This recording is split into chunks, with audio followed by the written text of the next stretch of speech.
ഇന്ന് തന്നെ ഡൗൺലോഡ് ചെയ്യൂ. കാണൂ നിങ്ങളുടെ ഫേവറേറ്റ് ഷോസ്. മോളെ. അമ്മമ്മേ, ഒരു ബാഡ് ന്യൂസ് ഉണ്ട്. അത് പറയാനാ വിളിച്ച്. എന്താ മോളെ? അമ്മമ്മേ, അച്ഛൻ ഇങ്ങനെ കിടക്കുമ്പോ ആ അംബിക മന്ത്രിയാവാനുള്ള ഒരുക്കത്തില്. അത് നമുക്ക് തടയണം അമ്മമ്മേ. വർമ്മ സാർ ഇങ്ങനെ കിടക്കുമ്പോ ആ അംബിക മന്ത്രിയാവാൻ ഒരുങ്ങ. അതിനുള്ള കളികൾ അവർ നടത്തിക്കൊണ്ടിരിക്കുന്ന.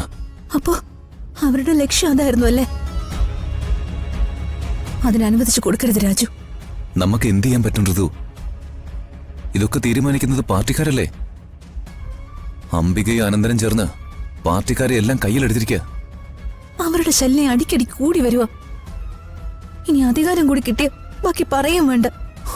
ഇതൊക്കെ അണിയറയിൽ നടന്ന വലിയ പ്ലാനിങ്സിന്റെ അനന്തര ബലമാണ് ഋതു. വർമ്മ സാറിനെ വീഴ്ത്തിക്കൊണ്ട് അധികാര കസേരയിലേക്ക് കയറുക എന്ന പ്ലാനിങ്.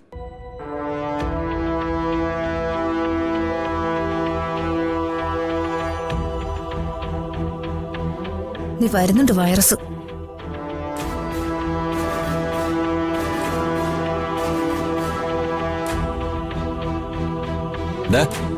ഒന്നേ എന്താ? നീ നിന്റെ അമ്മയും കൂടി ഇപ്പൊ പാർട്ടി ഓഫീസിലാണെന്ന് കേട്ടു. ഞങ്ങള് പാർട്ടി ഓഫീസിൽ പോയൊന്നുമല്ല.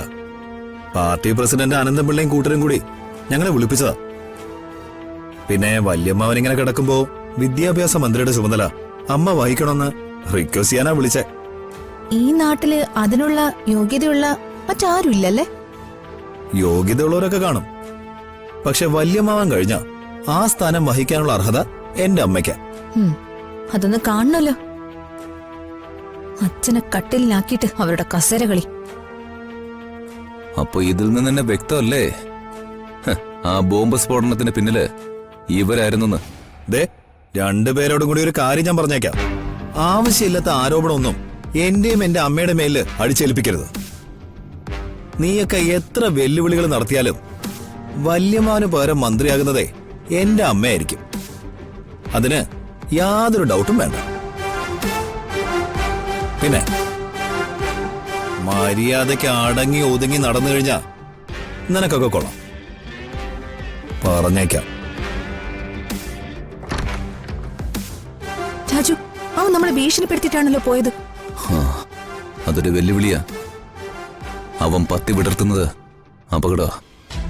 നമ്മളിന്ന് എന്ത് ചെയ്യും രാജു? ആ അംബിക മന്ത്രിയാവുന്നത് തടയണം. പക്ഷേ അതിന് നമുക്ക് എന്ത് ചെയ്യാൻ പറ്റും? രാജു, നമുക്ക് അമ്മമ്മയെ ഒന്ന് വിളിച്ചു പറഞ്ഞാലോ? വിളിച്ചു നോക്ക്.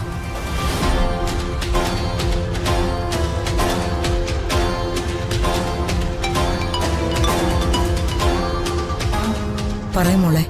അമ്മമ്മേ, ഒരു ബാഡ് ന്യൂസ് ഉണ്ട്. അത് പറയാനാ വിളിച്ച്. എന്താ മോളെ? അമ്മമ്മേ, അച്ഛൻ ഇങ്ങനെ കിടക്കുമ്പോ ആ അംബിക മന്ത്രിയാവാനുള്ള ഒരുക്കത്തില്. അത് നമുക്ക് തടയണം അമ്മമ്മേ. എനിക്ക് ഈ വൃത്തികെട്ട പൊളിറ്റിക്സുമായിട്ട് യാതൊരു ബന്ധവുമില്ല. മോൾ ആ കാര്യം വിട്ടുകള. ഇപ്പൊ നമ്മൾ ശ്രദ്ധിക്കേണ്ടത് പ്രതാപന്റെ ആരോഗ്യമാണ്. പ്രതാപന് നമുക്ക് തിരിച്ചു വേണം. മറ്റൊന്നും ഇപ്പൊ നമ്മുടെ വിഷയമല്ല. ഞാനിപ്പോ അമ്പലത്തിലേക്ക് പോവാ.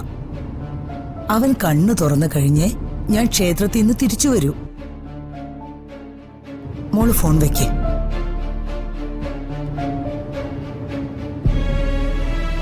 എന്തായിരുന്നു?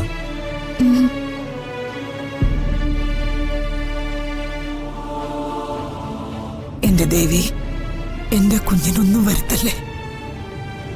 അവന്റെ ആയുസ് അവിടുന്ന് നീട്ടിക്കൊടുക്കണേ.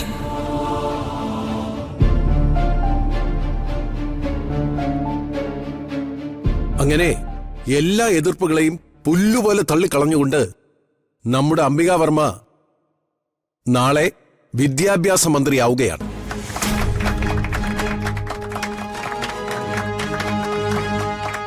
ഇതുവരെ വന്ന വിദ്യാഭ്യാസ മന്ത്രിമാരിൽ നിന്ന് വ്യത്യസ്തമായി പുതിയ പുതിയ നയങ്ങളും വിദ്യാഭ്യാസ പരിഷ്കാരങ്ങളും ശ്രീമതി അംബിക വർമ്മ നടപ്പിലാക്കട്ടെ എന്നും ഞാൻ ഹൃദയപൂർവ്വം ആശംസിക്കുകയാണ്.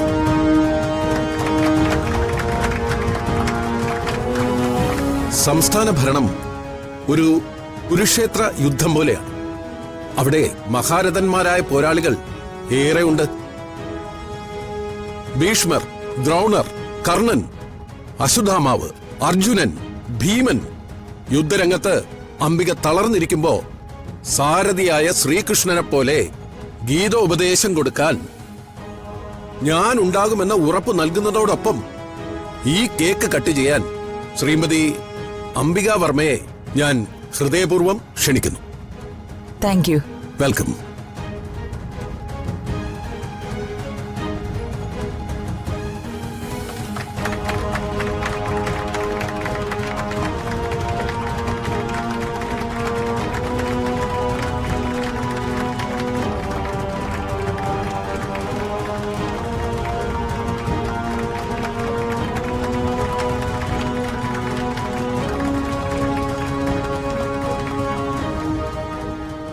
എന്നെ മന്ത്രിയാക്കാൻ എല്ലാവരോടും പൊരുതിയ ബഹുമാനപ്പെട്ട പാർട്ടി പ്രസിഡന്റ് ശ്രീ ആനന്ദംപിള്ള അവർകൾക്കും എന്നോടൊപ്പം നിന്ന പ്രിയ പാർട്ടി സുഹൃത്തുക്കൾക്കും എല്ലാ കാര്യങ്ങൾക്കും എന്നെ സഹായിച്ച എന്റെ മകൻ ദീപകിനും ഒരുപാട് നന്ദി.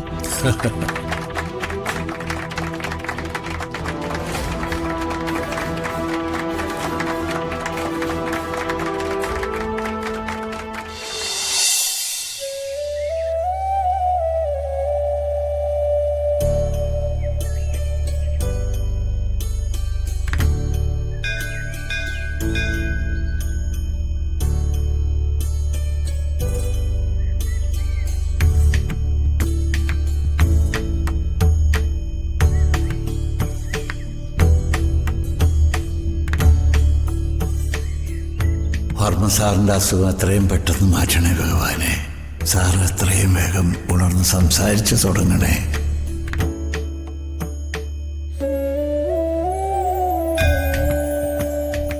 ഭഗവാനെ, സാറിനെ കാത്ത് രക്ഷിക്കണേ.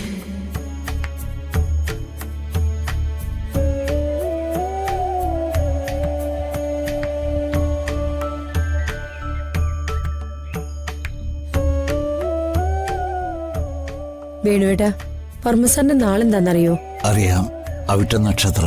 ആ, എന്നാ ഞാൻ പോയി വഴിപാടിന് രസീത് എഴുതിക്കട്ടെ.